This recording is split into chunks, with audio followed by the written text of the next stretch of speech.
ਉੱਥੇ ਜਨਾਬ ਕੱਲ ਆਣ ਕੇ ਇਹਨਾਂ ਨਾਕੇ ਬੰਦੇ ਹੀ ਰਸਤੇ 'ਚ ਇਹਨਾਂ ਦੀ ਪਲਾਨਿੰਗ ਸੀ ਵੀ ਇਹਨਾਂ ਦੇ ਬੰਦੇ ਮਾਰ ਕੱਟਣੇ ਨੇ ਔਰ ਇਹਨਾਂ ਆਣ ਕੇ ਪਿੰਡ ਦੇ ਵਿੱਚ ਜਸ਼ਨ ਮਨਾਇਆ ਹੈ ਵੀ ਅਸੀਂ ਉਹਨਾਂ ਦੇ ਬੰਦੇ ਮਾਰ ਕੱਟੇ ਨੇ। ਬਾਅਦ ਚ ਇਹਨਾਂ ਇੱਥੇ ਆਣ ਕੇ ਮਤਲਬ ਕਿ ਫਾਇਰਿੰਗ ਕੀਤੀ ਇਹਨਾਂ ਨੇ, ਬਹੁਤ ਜ਼ਿਆਦਾ ਭੰਗੜੇ ਡਾਲੇ ਆ, ਬੜੇ ਫਾਇਰਿੰਗ ਕੀਤੀ ਆ, ਲੋਕਾਂ ਨੂੰ ਮਤਲਬ ਡਰਾ ਕੇ ਘਰਾਂ ਦੇ ਵਿੱਚ ਵੜ ਕੇ ਆ, ਗਾਲਾਂ ਵੀ ਕੱਢੀਆਂ ਸੀ, ਬੜੀ ਗਾਲ ਗਲੋਚ ਕੀਤਾ। ਪਿੰਡ 'ਚ ਬਦਮਾਸ਼ੀ ਕਰਦੇ ਸੀ। ਬਦਮਾਸ਼ੀ ਕਰਦਾ ਸੀ, ਦੋ ਪਿਛੜ ਲੈ ਕੇ ਗੱਡੀ ਦੇ ਵਿੱਚ ਫਿਰਦਾ ਸੀ, ਦੋ ਪਿਛੜ ਲਾ ਕੇ ਪਿੰਡ 'ਚ ਫਿਰਦਾ ਸੀ। अस्सलामुअलैकुम, आप टीवी से मैं हूं फैसल खान सूरी। गागा गांव में मौजूद हूं जहां पे दरीना दुश्मनी की बुनियाद पे 2 अफराद को सरेआम कत्ल कर दिया जाता है और फिर फोन करके इस गांव को अपडेट किया जाता है कि हमने कत्ल कर दिया है। उसके बाद इस गांव में आकर वो मुसल्ला अफराद यहाँ पे भंगड़े डालते हैं, डांस करते हैं और गाने बजाए जाते हैं। मुकम्मल वक़ुआ जानने की कोशिश करते हैं, आइए मेरे साथ शहजाद के वालिद मोहतरम मौजूद हैं। इनसे सवालात नहीं करूँगा, इनके दुख में बराबर का शरीक होने के लिए आया हूँ और इनसे थोड़ा सा मामला जानने की कोशिश करते हैं। अंकल जी, की होया तुहाडे बेटे दे नाल नजायज़ कत्ल करता? ਬੇਟਾ ਹੋਣਾ ਕੀ ਆ, ਸਾਨੂੰ ਇਹ 4 ਸਾਲ ਤੋਂ ਇਹਨਾਂ ਸਾਡੇ ਬੱਚਿਆਂ ਨੂੰ 8 ਨੂੰ ਫਾਇਰ ਮਾਰੇ ਸੀ। ਅਸੀਂ ਇਹਨਾਂ ਤੋਂ ਬਚਤ ਲੈਂਦੇ ਰਹੇ ਹਾਂ ਵੀ ਯਾਰ ਕਿਸੇ ਤਰੀਕੇ ਨਾਲ ਸੁਲ੍ਹਾ ਜੇ ਇਹ ਸਾਡੇ ਬੱਚਿਆਂ ਨੂੰ ਹੁਣ ਧਮਕੀ ਲੱਗ ਪਿਆ ਸੀ ਦੇਣ। ਇਹ ਕਬਜ਼ਾ ਗਰੁੱਪ ਪਾਰਟੀ ਬਣੀ ਸੀ। ਅਸੀਂ ਐਸਪੀ ਸਾਹਿਬ ਕੋਲ ਬੈਠੇ ਹਾਂ, ਉੱਥੇ ਵੀ ਅਸੀਂ ਦੱਸਿਆ ਐਸਪੀ ਸਾਹਿਬ ਨੂੰ ਵੀ ਸਾਡੇ ਨਾਲ ਇਹ ਬੜਾ ਜ਼ਿਆਦਤੀ ਕਰਦੇ ਨੇ। नहीं तो सुलह क्यों नहीं करते सी वो? ਸੁਲ੍ਹਾ ਇਸ ਕਰਕੇ ਨਹੀਂ ਕਰਦੇ ਵੀ ਉਹ ਸਮਝਦੇ ਵੀ ਅਸੀਂ ਇਹਨਾਂ ਨੂੰ ਦਬਾਉਂਦੇ ਰਹੀਏ, ਹਰ ਸਾਰੀ ਜ਼ਿੰਦਗੀ ਦਬਾਉਂਦੇ ਰਹੀਏ। अच्छा, ਫਿਰ ਇਹਨਾਂ ਸਾਡਾ ਡੀਐਸਪੀ ਸਾਹਿਬ ਕੋ ਸਾਡਾ ਕੱਟ ਸੀ, ਇਹ ਪਲਾਨ ਇਹਨਾਂ ਕੀਤੀ ਸੀ ਵੀ ਅੱਜ ਇਹਨਾਂ ਦੇ प्लानिंग ਬੱਚੇ की ਮਾਰ ਦੇਣੇ ਨੇ। अच्छा, ਡੀਐਸਪੀ ਸਾਹਿਬ ਨੂੰ ਇਹ ਆਖਣ ਲੱਗੇ ਵੀ ਸਾਨੂੰ ਕੱਲ ਦਾ ਟਾਈਮ ਦਿੱਤਾ ਜਾਏ।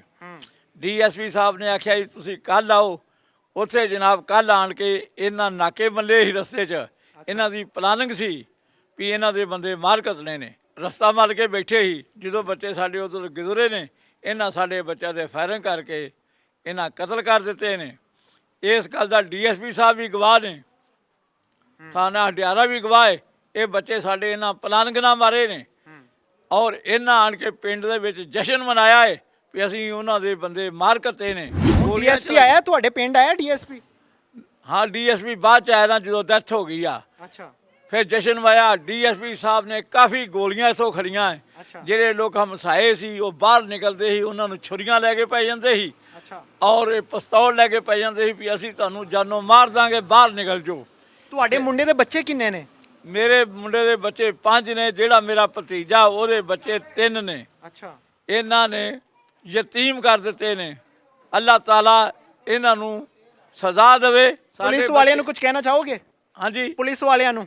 ਪੁਲਿਸ ਵਾਲੇ ਜਨਾਬ ਜਿਹੜੇ ਨੇ ਡੀਐਸਪੀ ਸਾਹਿਬ ਕੋਲ ਗਏ ਨੇ, ਉਹਨੇ ਕਿਹਾ ਦੱਲਿਓ ਨਿਕਲ ਜਾਓ ਬਾਹਰ, ਤੁਸੀਂ ਬੱਚੇ ਪਲਾਨਿੰਗ ਨਾਲ ਮਾਰੇ ਨੇ। ਗਾਲਾਂ ਕੱਢੀਆਂ ਉਹਨਾਂ ਨੇ? ਉਹਨਾਂ ਗਾਲਾਂ ਕੱਢੀਆਂ ਏ। ਡੀਐਸਪੀ ਸਾਹਿਬ ਨੇ ਤੁਸੀਂ ਮੈਨੂੰ ਮਾਰਿਆ, ਉਹਨਾਂ ਨੂੰ ਵੀ ਮਾਰਿਆ ਹੈ। ਬਾਕੀ ਇਹ ਆ ਵੀ ਮੇਰਾ ਇਨਸ਼ਾਅੱਲਾ ਜਿੱਥੇ ਮਰਜ਼ੀ ਬਿਆਨ ਹੋਏਗਾ ਵੀ ਮੈਂ ਇਨਸ਼ਾਅੱਲਾ ਇਹ ਆਖਾਂਗਾ ਇਹਨਾਂ ਬੱਚੇ ਪਲਾਨਿੰਗ ਨਾਲ ਮਾਰੇ ਨੇ। मेरे साथ हसन के वालिद मोहतरम भी मौजूद हैं। सर, की होया है सारा मामला? दुश्मनी इन्नी वध गई सी? ਦੁਸ਼ਮਣੀ ਵੱਧ ਗਈ ਜਨਾਬ, ਕੋਈ ਵਧੀ ਨਹੀਂ ਸੀ, ਇਹ ਬਦਮਾਸ਼ੀ ਦਾ ਚੱਕਰ ਸੀ। अच्छा, पिंड 'ਚ ਬਦਮਾਸ਼ੀ ਕਰਦੇ ਸੀ? ਬਦਮਾਸ਼ੀ ਕਰਦਾ ਸੀ, ਦੋ ਪਿਛੜ ਲੈ ਕੇ ਗੱਡੀ ਦੇ ਵਿੱਚ ਫਿਰਦਾ ਸੀ, ਦੋ ਪਿਛੜ ਲਾ ਕੇ ਪਿੰਡ 'ਚ ਫਿਰਦਾ ਸੀ। ਸਾਡੇ ਬੱਚੇ ਸ਼ਰੀਫ ਆਦਮੀ ਸੀ, ਕਾਰੋਬਾਰੀ ਬੰਦੇ ਸਾਂ, ਤੇ ਇਹ ਬਦਮਾਸ਼ੀ ਦਾ ਚੱਕਰ ਜਾਣ ਕੇ ਨੇ ਫੈਰ ਮਾਰੇ ਨੇ। ਸਾਡੇ 7 ਬੱਚਿਆਂ ਨੂੰ ਫੈਰ ਮਾਰੇ ਨੇ। ਉਸ ਤੋਂ ਬਾਅਦ ਮਤਲਬ ਕਿ ਇਹ ਸਾਡੇ ਬੱਚਿਆਂ ਨੂੰ ਮਤਲਬ ਕਿ ਜਿੱਥੇ ਮਰਜ਼ੀ ਤੰਗ ਕਰਨਾ, ਅੱਗੇ ਆਖਣਾ ਵੀ ਮੈਂ ਫੈਰ ਮਤਲਬ ਕਿ ਫੈਰ ਮਾਰਿਆ ਨਾ, ਹੁਣ ਤੁਹਾਨੂੰ ਜਾਨੋਂ ਮਾਰ ਦੇਣਾ ਹੈ। ਅੱਛਾ, ਮਾਲ ਵਾਸਤੇ ਪੱਠੇ ਦੱਸੇ ਲੈਣ ਜਾਂਦੇ ਸੀ, ਰਾਜ ਰੇਹੜੀ ਡੱਕਦਾ ਸੀ ਉਹਨਾਂ ਦੀ। ਜਦੋਂ ਉਹ ਇੰਨੀਆਂ ਧਮਕੀਆਂ ਦਿੰਦੇ ਸੀ, ਤੁਸੀਂ ਪਿੰਡ ਕਿਉਂ ਨਹੀਂ ਛੱਡਤਾ? ਪਿੰਡ ਕਿਉਂ ਅਸੀਂ ਛੱਡਦੇ, ਮਤਲਬ ਕਿ ਅਸੀਂ ਜਾਇਦਾਦ ਦੇ ਮਾਲਕ ਸਾਂ, ਅਸੀਂ ਇਹ ਕਿਉਂ ਪਿੰਡ ਛੱਡਦੇ ਅਸੀਂ? ਇਹਦੇ ਮਤਲਬ ਕਿ ਇਹ ਮਾਲਕ ਵੀ ਨਹੀਂ ਸੀ, ਸਾਨੂੰ ਰੱਬ ਨੇ ਜਾਇਦਾਦ ਦਿੱਤੀ ਸੀ, ਅਸੀਂ ਤਾਂ ਮਤਲਬ ਕਿ ਕਿਉਂ ਇਸ ਤਰ੍ਹਾਂ ਪਿੰਡ ਛੱਡਦੇ? ਅਸੀਂ ਤਾਂ ਆਪਣਾ ਗੁਜ਼ਾਰਾ ਜਦੋਂ ਕੀਤਾ। ਇਹਨਾਂ ਨੇ ਤੁਹਾਡੇ ਬੱਚਿਆਂ ਨੂੰ ਮਾਰਤਾ, ਬਾਅਦ 'ਚ ਕੀ ਕੀਤਾ ਇਹਨਾਂ ਨੇ? ਬਾਅਦ ਚ ਇਹਨਾਂ ਇੱਥੇ ਆਣ ਕੇ ਮਤਲਬ ਕਿ ਫਾਇਰਿੰਗ ਕੀਤੀ ਇਹਨਾਂ ਨੇ, ਬਹੁਤ ਜ਼ਿਆਦਾ ਭੰਗੜੇ ਡਾਲੇ ਆ, ਬੜੇ ਫਾਇਰਿੰਗ ਕੀਤੀ ਆ, ਲੋਕਾਂ ਨੂੰ ਮਤਲਬ ਡਰਾ ਕੇ ਘਰਾਂ ਦੇ ਵਿੱਚ ਵੜ ਕੇ ਆ, ਗਾਲਾਂ ਵੀ ਕੱਢੀਆਂ ਸੀ? ਬੜੀ ਗਾਲ ਗਲੋਚ ਕੀਤਾ ਹੈ। ਅੱਛਾ, ਨਾਚ ਗਾਣਾ ਵੀ ਕੀਤਾ? ਬਹੁਤ ਸਾਰਾ ਕੁਝ ਕੀਤਾ ਨਾ, ਬਹੁਤ ਕੀਤਾ। ਤੇ ਪੁਲਿਸ ਕਿਉਂ ਨਹੀਂ ਫੜਦੀ ਸੀ? ਪੁਲਿਸ ਫੜਦੀ, ਪੁਲਿਸ ਨੇ ਫੜ ਕੇ ਸਾਡੇ ਕੇਸ ਦੇ ਵਿੱਚ ਹੀ ਪੁਲਿਸ ਨੇ ਫੜ ਕੇ 7-8 ਦਿਨਾਂ ਦੇ ਵਿੱਚ ਇਹਨੂੰ ਛੱਡਤਾ ਹੈ। ਅੱਛਾ, ਤਾਂ ਕਰਕੇ ਮਤਲਬ ਕਿ ਇਹ ਬਹੁਤਾ ਵੱਧ ਗਿਆ, ਪੁਲਿਸ ਨੇ ਮਤਲਬ ਕਿ ਇਹਨਾਂ ਦੇ ਨਾਲ ਕੀਤਾ ਹੈ। ਹੁਣ ਉਮੀਦ ਹੈ ਕਿ ਉਹ ਜੇਲੋਂ ਬਾਹਰ ਨਹੀਂ ਆਣਗੇ? ਅਸੀਂ ਤਾਂ ਕਹਿੰਦੇ ਸਾਰੀ ਜ਼ਿੰਦਗੀ ਲਾਉਣਾ, ਅਸੀਂ ਤਾਂ ਇਹਨੇ ਫਾਂਸੀ ਲੱਗ ਜੇ ਇਹਨਾਂ ਨੂੰ। ਸਾਡੇ ਨਾਲ ਬਹੁਤ ਵੱਡੀ ਜ਼ਿਆਦਤੀ ਕੀਤੀ ਆ, ਛੋਟੇ ਛੋਟੇ ਬੱਚੇ ਸਾਡੇ ਬੱਚਿਆਂ ਦੇ ਇਹਨਾਂ ਮਾਰੇ ਆ। ਇਸ ਤਰ੍ਹਾਂ ਕਰਕੇ ਮਤਲਬ ਕਿ ਜਿਸ ਤਰ੍ਹਾਂ ਹੋਣਾ ਪਲਾਨ ਕੇ ਹੋਣੇ ਜਿਹੜੀ ਇਹਨਾਂ ਮਾਰੇ ਆ, ਅਸੀਂ ਮਤਲਬ ਕਿ ਅਵਲਾੜ ਦੇ ਅੰਦਰ ਸਾਂ। ਇਹਨਾਂ ਡੀਐਸਪੀ ਨੇ ਬੰਦੇ ਸੱਦੇ ਆ, ਅਸੀਂ ਉੱਥੇ ਪੇਸ਼ ਹੋਏ ਆ, ਇਹ ਪੇਸ਼ ਨਹੀਂ ਹੋਏ। ਇਹ ਪਲਾਨਿੰਗ ਦੇ ਨਾਲ ਇਹਨਾਂ ਬੱਚੇ ਮਰਾਏ ਆ, ਇਹਨਾਂ ਪੂਰੀ ਪਲਾਨਿੰਗ ਦੇ ਨਾਲ ਰਾਸਤੇ ਮਲ ਕੇ ਸਾਡੇ ਬੱਚੇ ਮਰਾਤੇ ਨੇ। ਬੱਚੇ ਰੋਂਦੇ ਨਹੀਂ ਪਏ ਹੁਣ ਕਿ ਅੱਬਾ ਜੀ ਕਿੱਥੇ ਗਏ ਨੇ ਸਾਡੇ? ਰੋਂਦੇ ਬਹੁਤ ਹੁੰਦੇ ਆ ਜੀ, ਬਹੁਤ ਬੱਚੇ ਰੋਂਦੇ ਨੇ। ਡੀਐਸਪੀ ਨੇ ਕਿਹਾ ਇਹ ਤੁਸੀਂ ਉਹਨਾਂ ਨੂੰ ਨਹੀਂ ਫੈਰ ਮਾਰੇ, ਮੈਨੂੰ ਮਾਰੇ ਆ। ਇਹ ਬਾਅਦ ਚ ਗਏ ਨੇ ਨਾ, ਮੈਂ ਕਿਹਾ ਇੰਜ ਹੋਇਆ। ਡੀਐਸਪੀ ਨੇ ਕਿਹਾ ਨਿਕਲ ਜਾ ਮੇਰੇ ਕੋਲੋਂ, ਇਹ ਫੈਰ ਤੂੰ ਉਹਨੂੰ ਨਹੀਂ ਮਾਰੇ, ਤੂੰ ਮੈਨੂੰ ਫੈਰ ਮਾਰੇ ਨੇ, ਮੇਰੇ ਬੁਲਾਏ ਹੋਏ ਬੰਦਿਆਂ ਨੂੰ ਮਾਰੇ ਨੇ। ਜਦੋਂ ਡੀਐਸਪੀ ਨੂੰ ਪਤਾ ਸੀ ਕਿ ਇਹ ਇਸ ਤਰ੍ਹਾਂ ਦੇ ਲੋਕੀ ਹੈਗੇ ਨੇ, ਪਹਿਲੇ क्यों नहीं गिरफ्तार किया डीएसपी ने? ਇਹ ਜੀ ਹੁਣ ਮੈਂ ਇਸ ਬਾਰੇ ਕੀ ਕਹਿ ਸਕਦਾ। ये पुलिस की नाअहली है, मालूम होने के बावजूद भी अगर इस तरह से दिन दिनाते फिरेंगे मुलजमान और इस तरह से गुंडागर्दी होती रहेगी तो फिर अल्लाह ही हाफिज़ है, मैं कुछ नहीं कह सकता। डीएसपी साहब को सलाम पेश करता हूं कि पहले मुलाकात भी हो चुकी है डीएसपी साहब के साथ और मुलजमान सामने पेश भी हुए हैं और फिर बाद में कत्ल हुआ है, तो इसका कौन जिम्मेदार है? अगर डीएसपी जिम्मेदार नहीं है तो मुझे बता दो कि मैं किसी और के पास आवाज़ लेकर जाऊँ, किसी और के पास पुकार लेकर जाऊँ, किसी और के पास मासूम बच्चों को लेकर जाऊँ कि डीएसपी साहब आपके सामने पेश हुए थे पहले, अब क्यों कत्ल हुआ? अब डीएसपी साहब को कौन सी सजा होनी चाहिए, ये कानून नाफिज करने वाले अदारे बेहतर जानते हैं। मेरे साथ हसन और शहजाद के भाई और कज़न मौजूद हैं, इनसे वक़ुआ जानने की कोशिश करते हैं। सर बताइएगा क्या रिश्ता था आपका हसन और शहजाद के साथ? मैं कज़न हूँ, भाई हैं हमारे, बहुत प्यारे और बहुत लाडले, और घर में दोनों ही बड़े थे वो। सर ये क्या वाक़या हुआ, किसके साथ दुश्मनी थी उनकी या नाजायज़ कत्ल हुआ? नहीं, उनके साथ तो बिल्कुल नाजायज़ हुआ है, उनका इस लड़ाई से कोई लेना देना नहीं था। ठीक है, वो इनके साथ सुलह सफाई की बातें करते थे और इनसे जो है ना बहुत अच्छा जो है ना उनका वो दोस्ताना माहौल था। तो ये तो बस उन्होंने जो है ना वो इनके साथ बहुत ज़्यादती की है। हमारा डीएसपी के यहाँ वहाँ दोनों पार्टियों का इकट्ठ था। ठीक है, डीएसपी साहब ने हम दोनों पार्टियों को बुलाया था, लेकिन ये लोग नहीं गए। ये लोग हमारा जिन लोगों ने हसन और शहजाद को मौत के घाट उतारा है वो कौन लोग थे?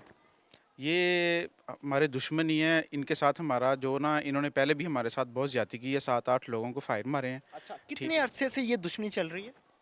ये तकरीबन 4 साल हो गए हैं। अच्छा। ठीक है, ये जो शबीर है जिसने अभी भी हमारे भाइयों को मारा है, इसने पहले भी हमारे 7-8 बंदों को फायर मारे थे। हडियारे थाना की पुलिस है ना, ये इनको बहुत सपोर्ट करती थी, जिसकी वजह से ये ना इधर गुंडागर्दी करते थे और ये कब्जा माफिया भी थे। यहाँ रोज़ ब रोज़ दिन में 3 दफ़ा फायरिंग करते थे, सुबह दोपहर शाम। ये बहुत हवाई फायरिंग करते थे। पुलिस को अपडेट नहीं थी? पुलिस तो इनके साथ थी ना। अच्छा। पुलिस हडियारा थाना की जो पुलिस थी ना, ये तो इनके साथ थी। सर आपका क्या रिश्ता था हसन और शहजाद के साथ? शहजाद मेरे बड़े भाई हैं और हसन मेरे कज़न हैं।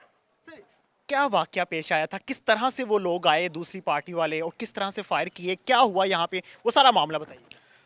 सबसे पहले बरकी थाने में पुलिस ने वहाँ पे कट किया था। ठीक है, सब दोनों पार्टी को बुलाया था। अच्छा। तो हमारी पार्टी पहले वहाँ पे मतलब पहले चली गई थी। ठीक है, इनकी पार्टी नहीं आई थी। ठीक है, इन्होंने टारगेट किया कि एक पार्टी आ गई है, अब इनको हमने इन पे हमला करना है। अच्छा। ठीक है, हाँ जी। तो इन्होंने जैसे ही हमारी पार्टी थाने से बाहर निकली है, ठीक है, इन्होंने रैकी लगाई सारी और इन्होंने हम पे हमला किया। ठीक है, उसमें मेरे बड़े भाई शहजाद और हसन को कत्ल कर दिया है, पूरे प्लान से किया है। जब हसन और शहजाद को कत्ल किया गया उसके बाद क्या हुआ वो भी हम आपको सुनवाते हैं।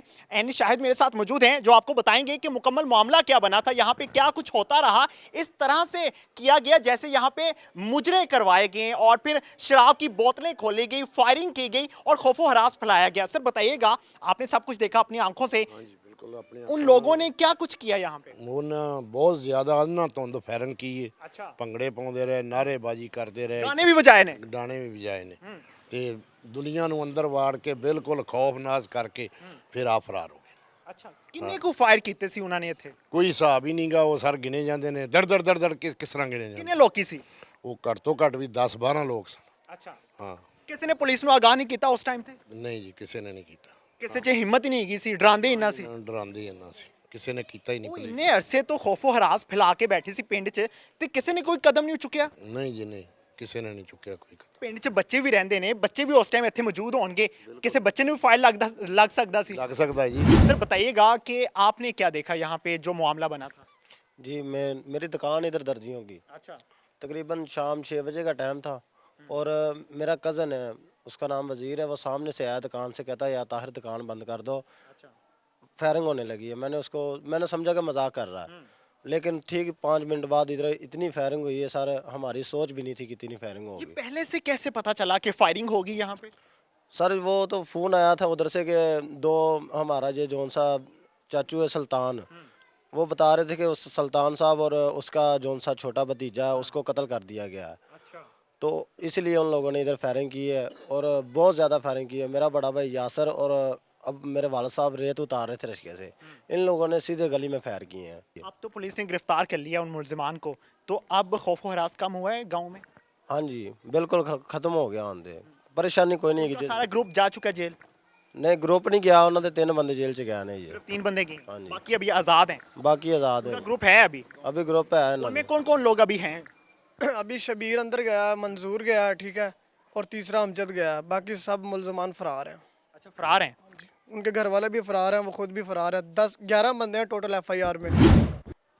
इस तरह से कहीं भी किसी भी जगह पे कोई भी खौफो हरास फैलाने का हक नहीं रखता, लेकिन अफसोस की बात यह है कि यहाँ कानून नाफिज करने वाले अदारे इतने कमज़ोर पड़ चुके हैं कि यहाँ पे कोई भी आता है, पिस्टल उठाता है, फायर कर देते हैं, मार देते हैं, किसी को फर्क नहीं पड़ता। और थाने हमारे माशाल्लाह से अल्हम्दुलिल्लाह इतना दूर होते हैं कि पुलिस को पहुँचते पहुँचते 2-3 घंटे तो लग जाते हैं। और पुलिस जब तक पहुंचती है तब तक सिर्फ पुलिस के पास इतना इख्तियार बचता है कि वो FIR दे सके और एक रिटर्न पेपर आपको पकड़ा देती है कि ये ले जी, हम कार्रवाई करने की कोशिश करेंगे।